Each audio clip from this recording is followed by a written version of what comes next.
नमस्कार, सत श्री अकाल, अस्सलाम वालेकुम सबको। और एक बार फिर से हॉर्नबिल टीवी में आपके स्वागत है।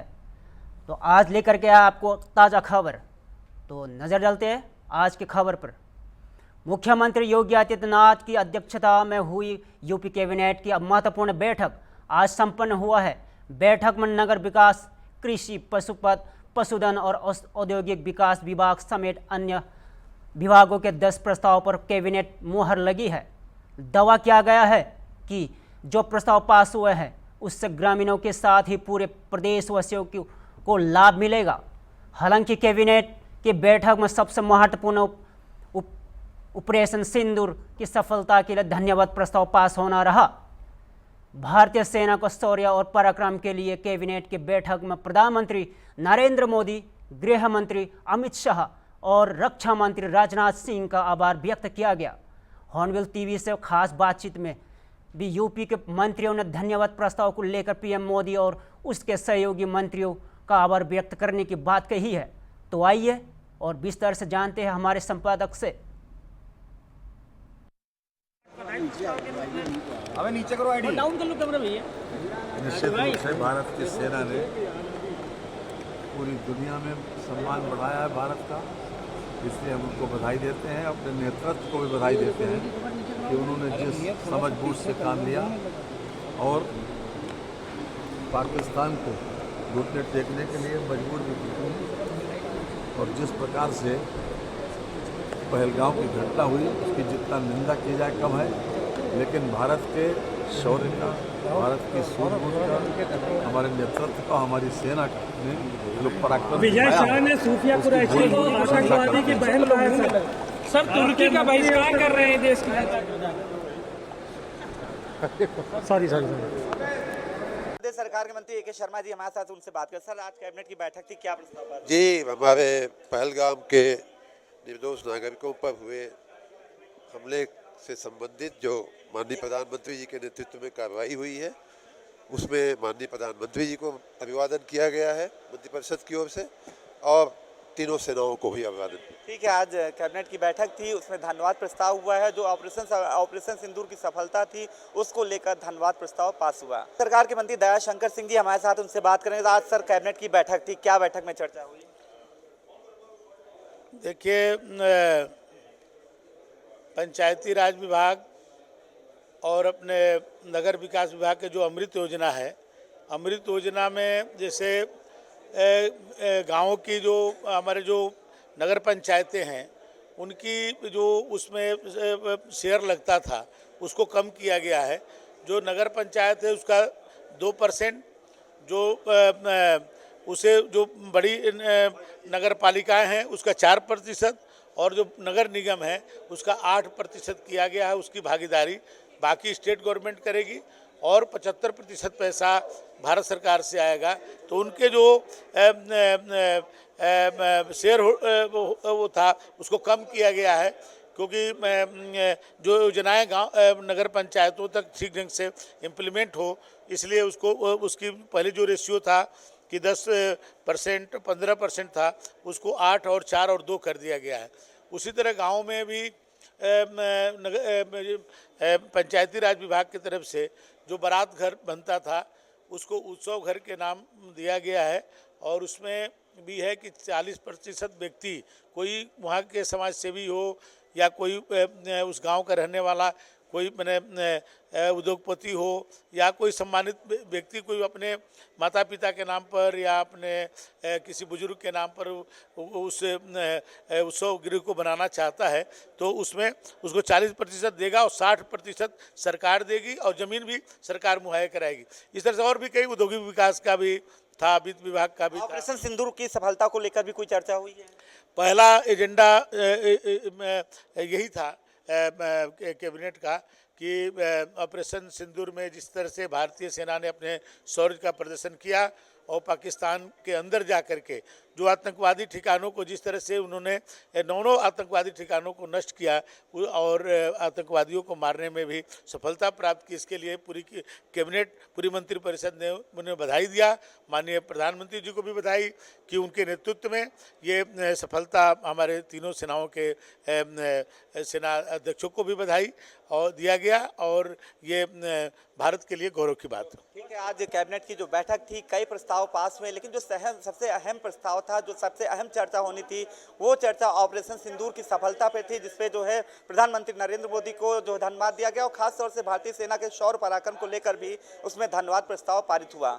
उत्तर प्रदेश सरकार के वन मंत्री डॉक्टर अरुण सक्सेना जी हमारे साथ, उनसे बात करेंगे। सर, आज कैबिनेट की बैठक थी, कैबिनेट की बैठक में क्या चर्चा हुई? कैबिनेट की बैठक में सबसे पहला प्रस्ताव भारत की सेना और प्रधानमंत्री के प्रति आभार व्यक्त किया गया कि उन्होंने ऑपरेशन सिंदूर को इतनी अच्छी तरीके से कामयाब किया।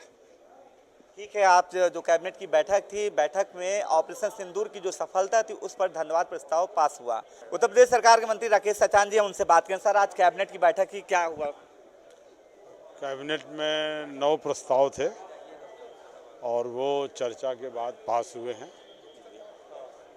उसमें औद्योगिक विकास के थे, नगर विकास के थे, कृषि के थे, तमाम सारे विभाग महत्वपूर्ण प्रस्ताव थे जो पास किए गए। सेना की जो कार्रवाई हुई थी उस पर भी धन्यवाद प्रस्ताव हुआ? हाँ, सेना ने जो तीनों सेनाओं ने जिस ऑपरेशन सिंदूर को जो अंजाम दिया है, तो उसमें माननीय प्रधानमंत्री जी के कुशल मार्गदर्शन के साथ जो तीनों सेनाओं ने ऑपरेशन सिंदूर को अंजाम दिया, उनको पूरे मंत्रिपरिषद ने बधाई देने का काम किया। ठीक है, आप राकेश सचान जी, जिन्होंने बताया कि कैबिनेट बैठक में कितने प्रस्ताव रखे गए, तो और एक अहम बात ये थी कि जो सेना का जो ऑपरेशन सिंदूर था उस पर जो आज कैबिनेट की बैठक में धन्यवाद प्रस्ताव भी पारित किया गया।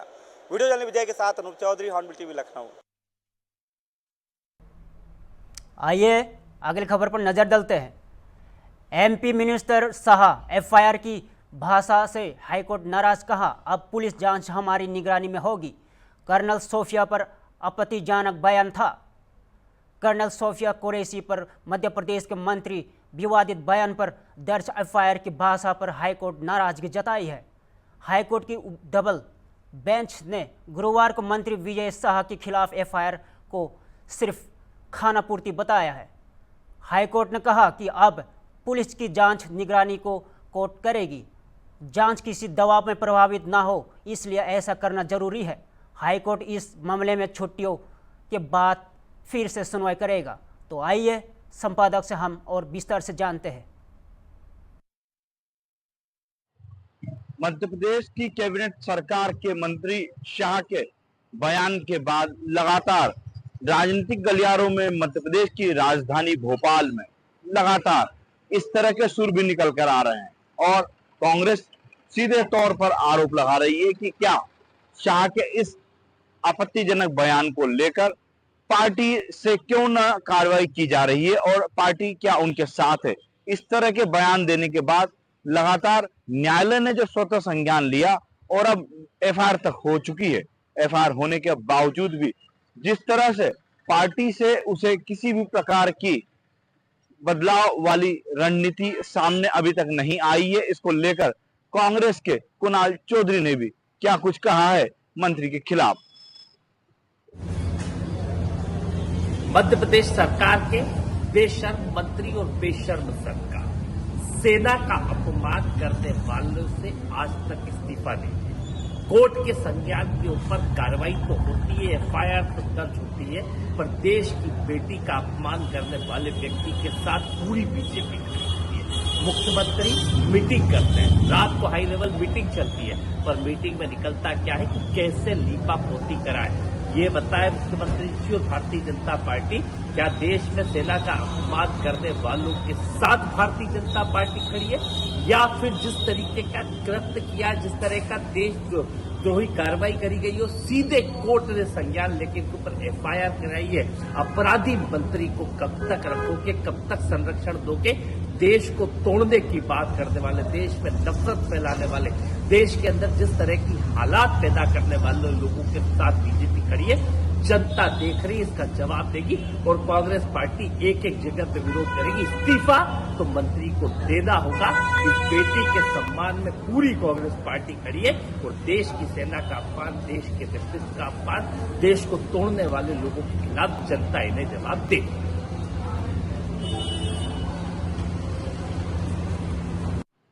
मध्य प्रदेश के कैबिनेट मंत्री शाह ने जो सेना को लेकर इस तरह का बयान दिया और राजनीतिक में लगातार उनके इस्तीफे की बात की जा रही है, क्योंकि पहले भी एक बार उन्होंने इसी तरह से अपनी पार्टी में इस्तीफे की बात सामने आई थी। आज लगातार एफआईआर दर्ज होने के बाद भी पार्टी संगठन और डॉक्टर मोहन यादव ने रात में बैठक भी की है। न्यायालय की आदेश पर जिस तरह से एफआईआर दर्ज होना, कहीं न कहीं यह तो स्पष्ट होता है कि उनके बयान में जो कहा गया है वह बड़ा निंदनीय है। मध्य प्रदेश में लगातार इस तरह की राजनीति करना और अपनी ताकत दिखाना नरेंद्र मोदी और अमित शाह को यह एक राजनीतिक स्टंट बना हुआ है। इसी तरह से लगातार मंत्री और भाजपा के कई नेता बयानबाजी तो देते हैं, लेकिन उन्हें यह नहीं पता कि हम जो कह रहे हैं आने वाले समय में उसके परिणाम क्या होंगे।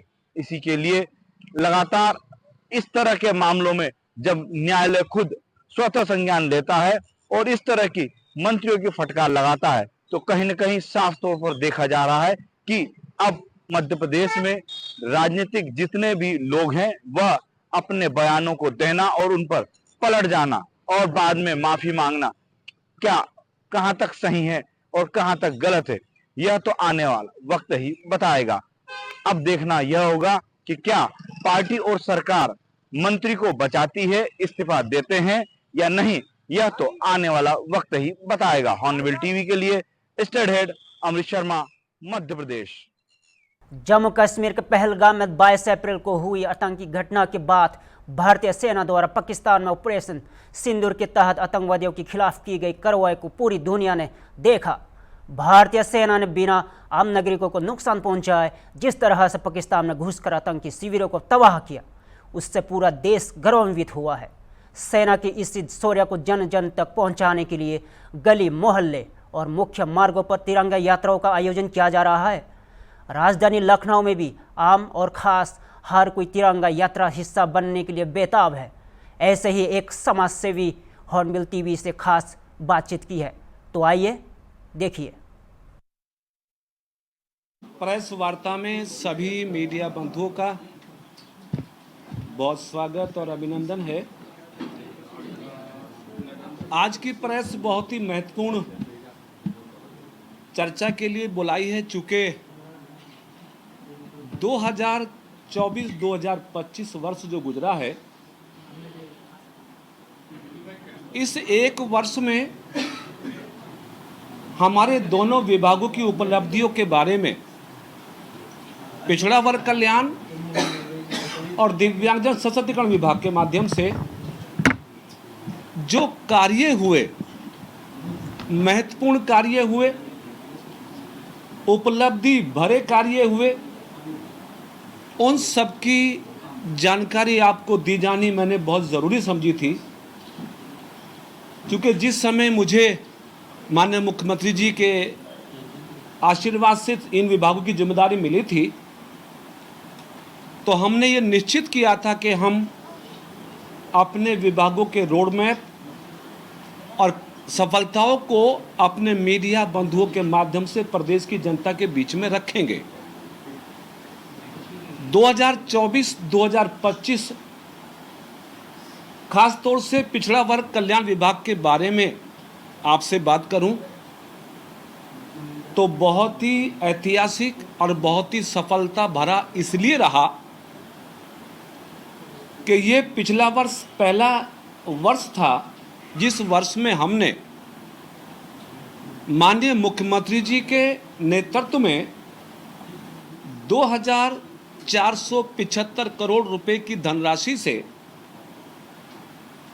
ओबीसी समाज के 30 लाख छात्र छात्राओं को छात्रवृत्ति और शुल्क प्रतिपूर्ति देने में कामयाबी हासिल की है। हमारे लिए ये इसलिए महत्वपूर्ण है कि ये अब तक के सरकार बनने से, किसी भी सरकार के बनने से बाद का सबसे बड़ा परिणाम है कि हम 30 लाख बच्चों तक छात्रवृत्ति या शुल्क पहुंचा पाए। अगर 2023-2024 से तुलना करें, मैं अपने कालखंड की तुलना करूं, तो हम 2023-2024 से 5 लाख अधिक बच्चों को छात्रवृत्ति देने में सफल हुए। तो 2024-2025 की भारी सफलता हमारे विभाग को मिली कि हमने ओबीसी समाज के 30 लाख बच्चों को छात्रवृत्ति और शुल्क प्रतिपूर्ति दी। दूसरा, पिछड़ा वर्ग कल्याण विभाग की दूसरी बड़ी सफलता, उत्तर प्रदेश में गरीब पिछड़े वर्गों की बच्चियों की शादी के अनुदान की योजना संचालित है। 2024-2025 में पहला वर्ष था कि जिसमें हमने 1,06,000 ओबीसी समाज के गरीब परिवारों को शादी का अनुदान देने में कामयाबी हासिल की, जिस पर 212 करोड़ रुपए की धनराशि व्यय हुई। ये अत्यधिक संख्या है अब तक की जब से सरकारें प्रदेश में बनी है।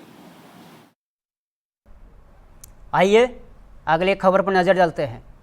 21 मई को देश के प्रधानमंत्री श्री नरेंद्र मोदी जी और प्रदेश में मध्य प्रदेश की भाजपा सरकार देवी अहिल्याबाई होलकर की शासन व्यवस्था को कैसे आज देश और प्रदेश में स्थापित है, उससे लेकर भाजपा जन जन तक पहुंचेगी।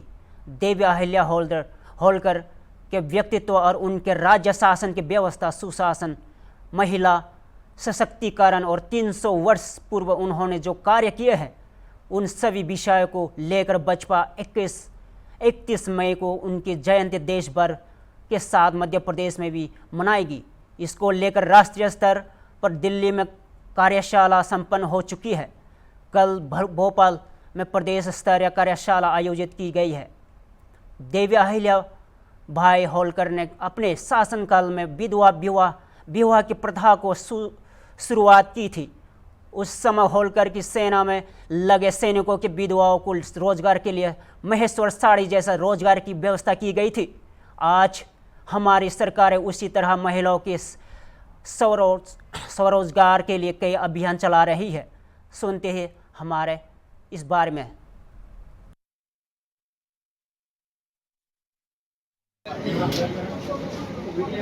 भारतीय जनता पार्टी ने पूरे देश के अंदर देवी अहिल्याबाई होलकर 300वीं जन्म वर्ष को लेकर 300वीं जयंती इस बार हम पूरे देश के अंदर भारतीय जनता पार्टी मना रही है। देवी अहिल्याबाई होलकर उनके व्यक्तित्व और उनके राज शासन की व्यवस्था में जिस प्रकार से सुशासन, महिला सशक्तिकरण और 300 वर्ष पूर्व जिस प्रकार से उन्होंने काम किया, उन सारे मुद्दों को लेकर भारतीय जनता पार्टी 31 मई को देवी अहिल्याबाई होलकर की 300वीं जयंती पर देश के अंदर ये अभियान ले रही है। मध्य प्रदेश के अंदर आज इसका एक हमारा कार्यशाला था। देश के अंदर कार्यशाला हो चुकी है और प्रत्येक जिले में 31 तारीख को अहिल्याबाई होलकर जन्म जयंती पर 300वीं जयंती पर बड़े बड़े आयोजन 21 मई को हर जिले के अंदर होंगे और ये अभियान फिर अलग अलग प्रकार से चलेगा। उसके कई प्रकार के कार्यक्रम हैं, उसमें हमने उन कार्यक्रमों में कई प्रकार के अभियानों को लिया है। जैसे प्रदेश की राजधानी से लेकर के सभी जिलों में विश्वविद्यालयों महाविद्यालयों में कार्यक्रम होंगे, प्रतियोगिताएं होंगी। अहिल्याबाई होलकर के जीवन सुधार और सांस्कृतिक योगदान, जो दुनिया देश भर के अंदर उन्होंने मंदिरों के जीर्णोद्धार के लिए उस समय जो भूमिका निभाई, तो इस प्रकार से सांस्कृतिक योगदान को दर्शाने वाली उनकी पुस्तिकाएं, पैम्पलेट्स, फोल्डर्स, ये भी हम करेंगे। निर्वाचित महिला जनप्रतिनिधि, सभी लोकल बॉडीज को लेकर जो हमारी महिला जनप्रतिनिधि हैं, उनमें भी हम कार्यक्रमों को ले जाकर के करने का प्रयास करने वाले हैं। और उनसे जुड़ी हुई अलग अलग प्रकार की, जैसे नाट्य हैं, कई इस प्रकार के उदाहरण हैं जो समाज के अंदर जाना चाहिए, उनको लेकर के है। ऐसे उनकी विरासत और उनके जीवन से जुड़ी चीज़ों पर प्रदर्शनी है। जैसे आज आपने देखा होगा कि प्रदर्शनी जो लगी है, ऐसे हर जिले में, हर नगर निकाय में, लोकल बॉडीज में भी हम करेंगे। मंदिरों, घाटों की सफाई अभियान और इस प्रकार की जो चीज़ें हैं, इन सारे मुद्दों पर एक व्यापक कार्य योजना आज की कार्यशाला में बनी है। और विशेष तौर पर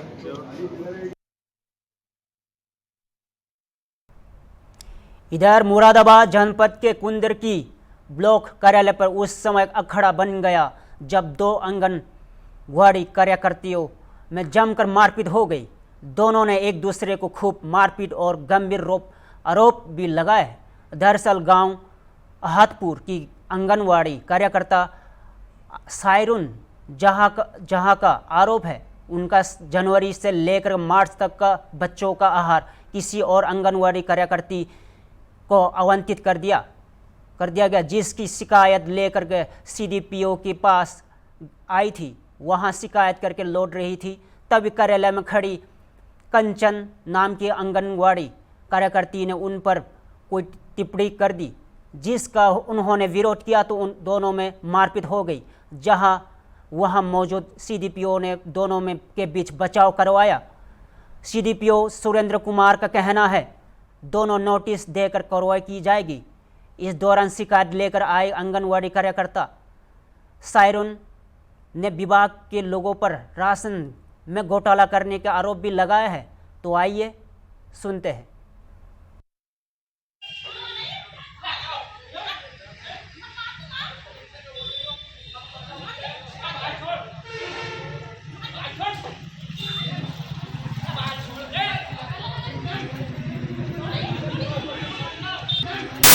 मेरा सुरेंद्र सुरेंद्र जी, क्या हुआ था? ये विवाद क्या है पूरा? अब विवाद तो जैसे इनका ये मतलब मैं तो था नहीं यहाँ पे प्रेजेंट, लेकिन मुझे सुनने में आया था ये कुछ कह रहे थे। तो इस संबंध में ये बाहर गई हुई थी, तो कंचन आंगनवाड़ी कार्यकर्त्री है, तो उससे कुछ इसके इनका कोई विवाद हो गया था और आपस में वो मैटर में सुलटाया भी गया। नहीं, गुलशन नहीं, ये जो कार्यकर्ता। क्या फिर यहाँ मारपीट तो भी हुई दोनों है? को नोटिस दिया जा रहा है और संबंध में नोटिस दिया जाएगा। किस बात को लेकर मारपीट हुई सर? ये मारपीट इन्होंने कुछ कह दिया होगा, हालांकि उसने बताया नहीं कि क्या कहा। अभी तो बाहर का मैटर था। पुराना कोई विवाद है? नहीं, पुराना कोई विवाद नहीं है। हमारा मेरा सायरुन जहाँ। कहाँ तैनात हो आप? एलादपुर। क्या हुआ, क्या था विवाद? जो बच्चों का राशन आता है बटने वाला चावल, तो मेरे जनवरी से मार्च तक का गुलशन ने उठा लिया। गुलशन कौन है? गुलशन है ईसापुर मुड़िया की आंगनवाड़ी। उसने जयपुर पट्टी से अपने नाम से उठा लिया और मेरे नाम का रतनपुर कला से उसने डायरेक्ट गोदाम से उठा लिया। फिर क्या किया उसका? उसने मुझे नहीं बताया। लेटर भी लिख गया, यहाँ से सब काम हो गए, ना मुझे संपर्क करा किसी ने भी। लेटर किस बात का लिख के दिया? क्या इसके नंबर और मोबाइल नंबर हटा दिया जाए, हमारा लगा दिया जाए उस जगह पर। तो तुम्हारा राशन कैसे उन्होंने उठा लिया दूसरे? अभी यही तो, इसलिए तो बोल रही मैं। सीडीपीओ क्या कह रहे हैं? वो सर तो कह रहे थे कि चलो निर्णय हो जाएगा, मैंने सर के ऊपर छोड़ दिया था। आज यहाँ क्या हुआ फिर? हंगामा कैसे हो रहा वो था? दूसरी जगह है, एक वो है कंचन है चांदपुर की आंगनवाड़ी, उनके हस्बैंड यहाँ पे रहते, कभी ऑफिस, कभी गोदाम, कभी कुछ कभी कुछ। मैं सीडीपीओ सर से बात हो रही थी, मैं सीडीपीओ सर से बात कर रही थी, बीच में आप बोलने लगे। मैंने उनसे बोला आप नहीं बोला, आपकी बीवी आंगनबाड़ी कंचन से कोई विवाद नहीं था वैसे? मेरा कुछ नहीं था उनसे। खुद बीच में बोलने लगी। बीच में बोलने लगी। वो गुलशन बोली मैं बिना अपने आदमी के कहीं नहीं जाती हूँ। तो मारपीट भी की आपके साथ उन्होंने? वो कंचन जो थी उन्होंने मारपीट की मेरे साथ। आज के लिए इतना ही।